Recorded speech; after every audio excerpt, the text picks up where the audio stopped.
Welcome to the podcast series from the specialists at Penn Medicine. I'm Melanie Cole, and today we're discussing peripheral artery disease with Dr. Elizabeth Anne Genovese. She's a board certified vascular surgeon, an assistant professor of surgery at the University of Pennsylvania, and the director of the Penn Advanced Limb Preservation program at the Hospital of the University of Pennsylvania. Dr. Genovese, thank you so much for joining us today. I'd like you to start by giving us a little bit of an overview for other providers about peripheral artery disease, or PAD, and its end stage manifestation, chronic limb threatening ischemia, or CLTI. Tell us a little bit about these conditions, who they affect, and why do they occur? Yeah, so peripheral arterial disease is very common in our greater community of Philadelphia. And essentially, it's any kind of level of stenosis or full, complete arterial blockage causing decreased perfusion to the lower extremities. So it can be at the level of the arterial tree in the abdomen, all the way to below the inguinal ligament, either above or below the knee. And what we see is that the patients at highest risk for peripheral arterial disease, or PAD, tends to be patients over the age of 50. And they often have comorbidities you think of with coronary artery disease or cerebrovascular disease. So, hypertension, hyperlipidemia, diabetes, and particularly either some renal insufficiency or full on end stage renal insufficiency, renal disease, all contributing to atherosclerotic disease and progressive occlusion. We often see that this affects men at a little bit of an earlier age and women at a little bit of an older age, but really an equal distribution between men and women. Often women are a little bit more prominent in the older age patient population. So the same patient population we're thinking about with coronary disease, carotid disease, patients who are at risk of stroke, same patient population. Thank you for that overview. And while we're in that realm there, the initial presentation of PAD is often prompted by claudication, pain in the legs. Are there ways to detect it before this point in asymptomatic people? Is there something that would signal walking difficulties, limiting factors? Yeah, absolutely. When we look at PAD, there is a continuum of symptoms that we see. So the first patient population is going to be our asymptomatic patient population. So they'll either have some screening test or a physical exam where maybe you can't feel the pulses in the foot. However, they have no symptoms. It doesn't hurt when they walk. They don't have any pain in their feet. They have no wounds. In those patients, it's important to actually identify PAD because it is a cardiovascular risk factor and it signals importance in risk factor modification. So, first and foremost, smoking cessation, diabetes control, anti lipid, and antiplatelet medications. Then the next step in this continuum is going to be often claudication. Not everyone is going to actually go next to claudication, but a fair majority of patients will describe claudication, which is essentially a very predictive amount of exercise resulting in cramping in a certain muscular bed. And that muscular bed is usually the one just distal to the area of the occlusion or the stenosis. So if people have aortoiliac occlusive disease, they may complain of cramping in their buttock or in their thighs. If they have more disease in their femoral or popliteal arteries, they'll complain of calf cramping when they walk. And people can be mixed pictures, right? You can have multi level disease, but typically it is I start to do an exercise. 5 minutes into it, I notice I have this cramping, and then it's relieved when I stop after a couple minutes, and then I start walking again, and this happens again. Now, when people have blockages that are just below the knee and it's kind of isolated tibial disease, so we see this in patients with diabetes, renal insufficiency. Sometimes they don't claudicate because there's really not a muscular bed below those blockages to cause pain with exercise. So sometimes people will go from asymptomatic to the next thing they complain about is just pain in their foot or tissue loss. So typically what they'll say with regards to rest pain is when I'm just laying at night and my leg is at the level of my heart in bed, my forefoot throbs, it aches. I dangle it off the bed and it feels better. Or they may say, I have this wound on my foot that hasn't healed in a couple weeks despite taking care of it. The rest pain and the tissue loss is a little bit more of that end stage of peripheral vascular disease. And that's the patient population that's really at risk of limb loss once they hit that diagnosis. Exercise remains a challenging course for patients with PAD as it is such a limiting factor. And we'll get into that a little bit more. But before we discuss the Penn Advanced Limb Preservation Program or the PALP program at Penn Medicine, can you discuss a few terms? Critical limb ischemia was replaced by chronic limb threatening ischemia. Can you speak just a little bit about why this happened?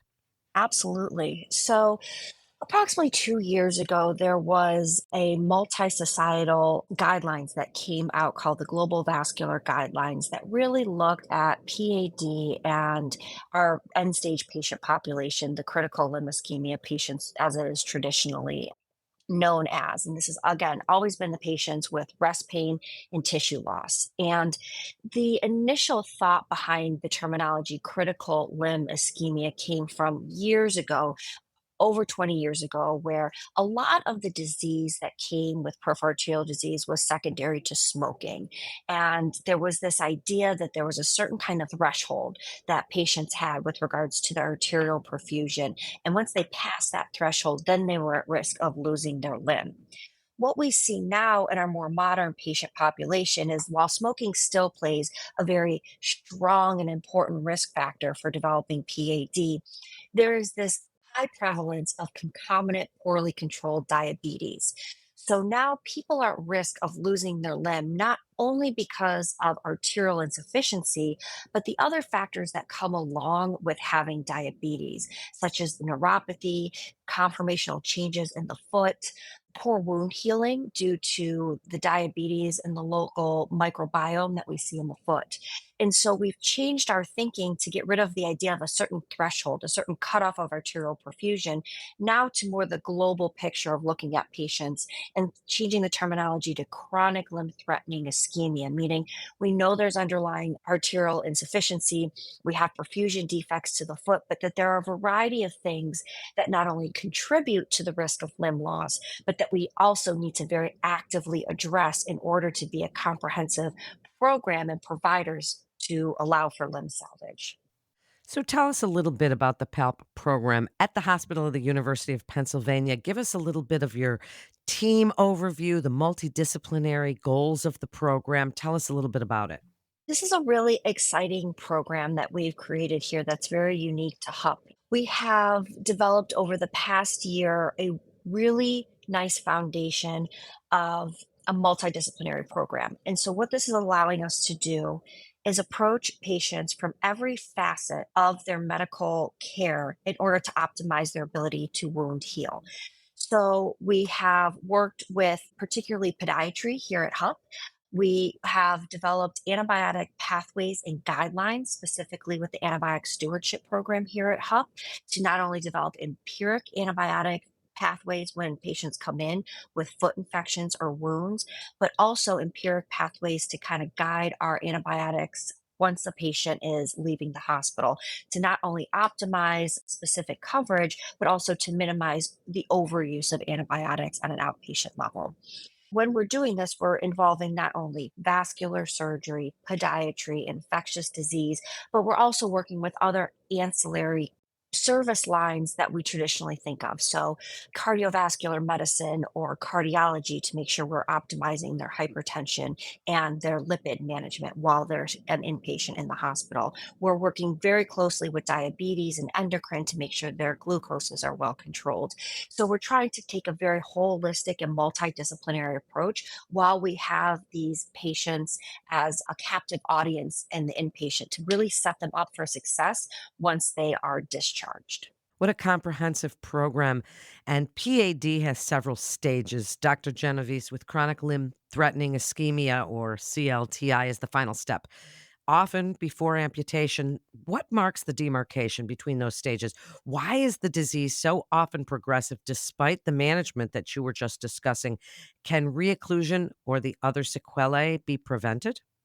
This is a tough disease process. And so there's a lot of things that contribute to the development of PAD. And once we've gotten there, once patients are symptomatic in one form or another, there's been years and years of disease pathology and atherosclerosis that has led to this point. The demarcation from claudication to chronic limb threatening ischemia really is the difference between it hurts when I walk versus I have rest pain or I have wounds or tissue loss. Once you transition from rest pain in the foot or tissue loss, whether it's gangrene, an ulcer, a wound that doesn't heal, patients are at a 20 to 25% risk of limb loss in the first year and mortality in the first year. So it's a very morbid disease process. When we start talking about optimizing patients and reducing re-occlusion, reintervention, it's really about risk factor modification. So smoking cessation is always number one on our list of what we're approaching with patients. But again, also making sure those other risk factors that led to this disease process is also modified and optimized as much as possible, not only in the hospital, but once patients leave the hospital and they're in the outpatient setting. How do you define success in amputation free survival? Speak about that a little bit. I think what we all look at with success in this field is avoiding major limb loss. And so, in that effect, it usually often includes some sort of revascularization procedure, whether it's an open surgical bypass or advanced endovascular techniques in conjunction with either wound debridements or potentially some minor amputations, forefoot amputations. Those are all considered success because what we're just trying to avoid is a below the knee or an above the knee amputation. There are some patients for whom no option is available. Who are these patients and why are they considered to have no options for treatment? When does it get to that point? There's two kind of patients who are quote unquote no option, meaning we don't have anything to offer them with regards to limb salvage. So the first is really severe comorbidities, extreme frailty, or extensive tissue loss. These are patients who ultimately we can't offer them things because we will either hurt them as a whole in trying to offer them something, or there's just no salvageable limb left due to the tissue loss. There's another bucket, though, of no option CLTI patients that traditionally we haven't had surgical or endovascular options for. So, this is a patient population where we've really had arterial blockages in the smallest vessels in the foot. With diabetes, renal insufficiency, and end stage renal disease being so rampant, it's really attacking and occluding these smaller blood vessels. So we will see patients have flow in their aortoiliac system, they have it in their fem-pop system, and then we start to see some disease in their tibials, but then we have nothing that comes back in the foot. And traditionally, if you don't have a blood vessel that reconstitutes in the foot, we don't have any target for a bypass or for an endovascular procedure. So, this is that no option patient population that we've developed some new techniques to bring blood flow to the foot in the absence of arterial targets in the foot. This is a fascinating conversation. Dr. Genovese, and you're currently participating in a clinical trial of a device designed for the no option population known as Limb Flow System. Explain a little bit about the system's novel approach in no options critical limb ischemia. Yes, absolutely. So the wonderful thing about the PALP program here at HUP is that we have access to a number of clinical trials where we get access to the latest and the greatest upcoming technology, particularly with regards to infrainguinal occlusive disease.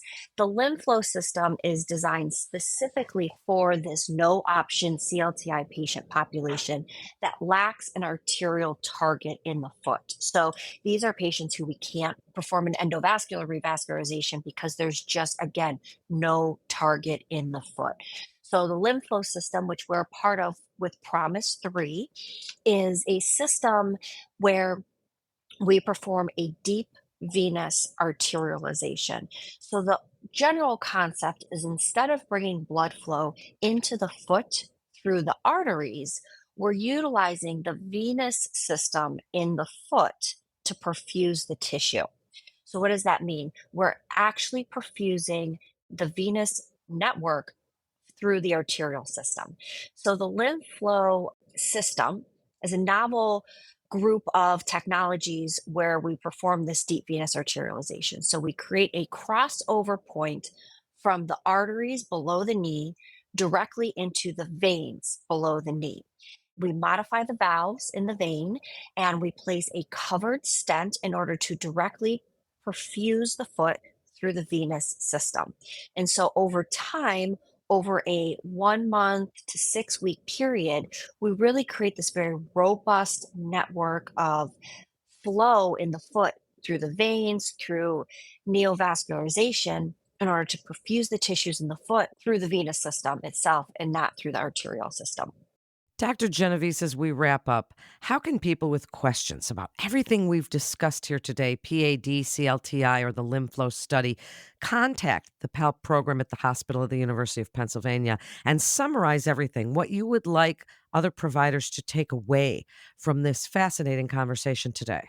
We can always be contacted. We have a PALP hotline number, which is 215-662-4748, or I can always be directly contacted through email, and I can always help guide people in either through the inpatient system or through our outpatient system, whatever kind of works best for patients to get in, whatever touch point is easier for those patients. But it's a really wonderful program with a lot of people very dedicated to treating and optimizing this patient population. I have great partners here in the podiatric realm, in the infectious disease realm, in the cardiology realm, who are all very, very dedicated to treating this patient population. And it is a fantastic team. Thank you so much, Dr. Genovese, for such an engaging conversation. To refer your patient to Dr. Genovese at Penn Medicine, please call our 24/7 provider only line at 877-937-PENN, or you can submit your referral via our secure online referral form by visiting our website at pennmedicine.org/refer your patient. That concludes this episode from the specialists at Penn Medicine. I'm Melanie Cole.